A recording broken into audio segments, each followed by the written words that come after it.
d'analyse juridique wala politique sociopolitique. Aujourd'hui c'est un constat. Le constat mooy que il y a un coup d'État institutionnel. Carrément. Le constat mooy il y a un putsch institutionnel. Le président de la République a osé.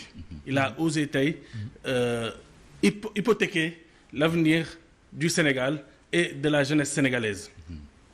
Pour des considérations personnelles, pour des considérations claniques, pour des considérations peut-être sax ethniques. Et sama papa dafa am benn wax bu ma musal wax mu ne ma lii bul ko fàtte mukk doom mu ne ma ku toog sa ginnaaw te sa ginnaaw neex ki si toog boo fuddul du fa jóge. Donc aujourd'hui Sénégalais yi ils sont devant ils doivent prendre leurs responsabilités ndaxte le président de la République wax na ko si allocution am il a dit qu'il a consulté le Premier ministre, il a consulté le président de l'Assemblée nationale, il a consulté le président du Conseil constitutionnel, mais est-ce qu'il a consulté le peuple sénégalais? Le président Macky Sall, le président Macky Sall nii léegi tout de suite il a consulté donc tous les membres muy PM muy président de l'Assemblée nationale, président du Conseil constitutionnel, mais il n'a pas consulté le peuple sénégalais. Et les candidats. Et les candidats aussi. Donc c'est très important. Les arguments soulevés sont des arguments fallacieux. Parce que différent bi muy wax entre le Conseil constitutionnel et l'Assemblée nationale, il faut savoir que waa Benno ñoo créé cette commission majoritairement. Quand je vois le bureau de la commission d'enquête parlementaire à 90% waa Benno la. Donc tey nii nul ne peut se prévaloir de sa propre turpitude. C'est un principe en droit. Deuxièmement, candidature bi ñuy wax double nationalité. Le délai imparti pour retirer sa candidature est passé. Lenn donc moo mën a am mooy ñu wax ko mu retirer moom personnellement sa candidature. Et aujourd'hui ñaan ko ñekk mu retirer sa candidature parce que aujourd'hui elle a des difficultés mooy garde à vue. Peut-être que su ko defee peut-être que la sanction sera en tout cas atténuée. Loolu ça existe circonstances atténuantes. Mais encore une fois mënoo teg prétexte boobu noonu pour reporter. Surtout que le président de la République il ne parle même pas de report. Il parle carrément d'abrogation du décret. Le mot moom bëgg ko lâché. Le mot lâché wu ko. te aussi waxul démission parce que li mu def c'est anticonstitutionnel. C'est pas conforme tey aux règlements et aux lois en vigueur. Parce que démissionné wul voilà waxul report parce qu'il sait que c'est pas conforme à la Constitution. Donc vraiment tey c'est triste. C'est le deuil de la démocratie. C'est le deuil, c'est un jour lamentablement historique pour reprendre la phrase de Georges Nesta. Et wax dëgg yàlla man il y a 5 ans bi sama waajur bu góor génne àdduna ma bàyyi France bàyyi lépp je me suis dit Sidy Lamine Niasse combat pendant plus de 30 ans c'est un combat noble. Je me suis dit dëkk bi dëkku Serigne Touba la El Hadj Malick Sy Baye Niasse des gens ñu baax teg fii samp fi islam donc je me suis dit tey le Sénégal vaut le coup. Confort bi ma nekkoon en France conditions yu baax yi ma amoon hygiène de vie bi ma amoon loolu yëpp j'ai décidé de laisser et de venir au Sénégal j'ai bousillé ma santé tey nii j'ai pris plus de 40 kilos en 4 ans 5 ans tey xeetu feebar boo xalaat dal na ma muy diabète muy cholestérol et cetera pour vous dire que tey je me sacrifie parce que tey une entreprise comme Walfadjri c'est pas facile maintenant nag su ma ñëwee nag gis un coup d'état institutionnel qu'on met aujourd'hui devant les Sénégalais je me dis vraiment que est-ce que ça valait autant de sacrifices. J'ai jamais eu de double nationalité.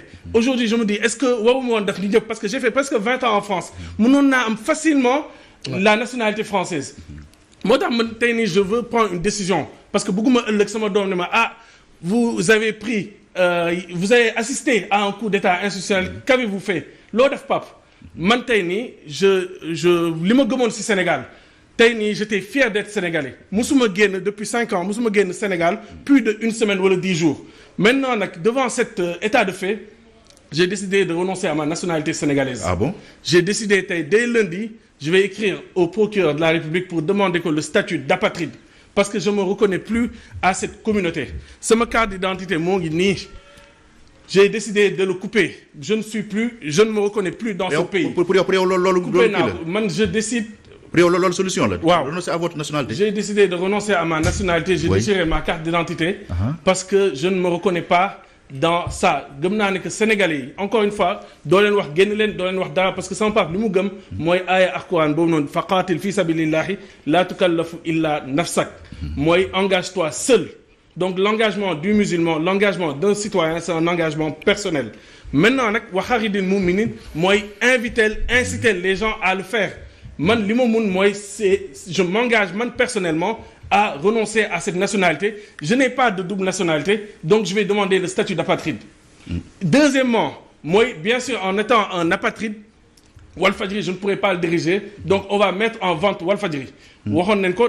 Avant le 25 février, on mettra en vente Walfadjri. En tout cas, aujourd'hui, on ne peut pas cautionner ça. Il n'y a pas de dialogue, on ne peut pas mettre le Sénégal en péril. Et je considère que on met le Sénégal, on met nos institutions en péril. Et c'est vraiment regrettable, c'est vraiment dommage. Malheureusement, j'ai pas de double nationalité. Mon visa périmé. Donc, je vais voir, fallait atterrir, je ne sais pas. Mais les Amsolom, moi, aujourd'hui, idéal, il me demande ce Sénégal. Idéal, il me demande que son pape, moi, le défendre toute sa vie. Je suis sans pape la Wolo, etc. Donc, aujourd'hui, je pensais réellement que Taylini, président de la République, il n'oserait pas faire ça au peuple sénégalais. Mais malheureusement, il l'a osé. On va réagir en conséquence. Ah, mais est-ce que la réaction à l'émotion aussi n'est que nous cher?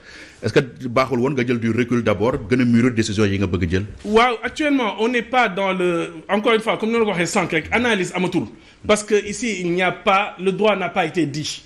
Analyse amoul, parce qu'à tout moment on peut couper notre signal, comme on l'a fait à maintes et maintes reprises.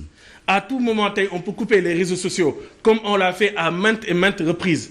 À tout moment, on peut couper Internet, comme on l'a fait à maintes et maintes reprises. Donc, nous, encore une fois, comme nous l'avons dit, je vais le répéter, je vais le dire,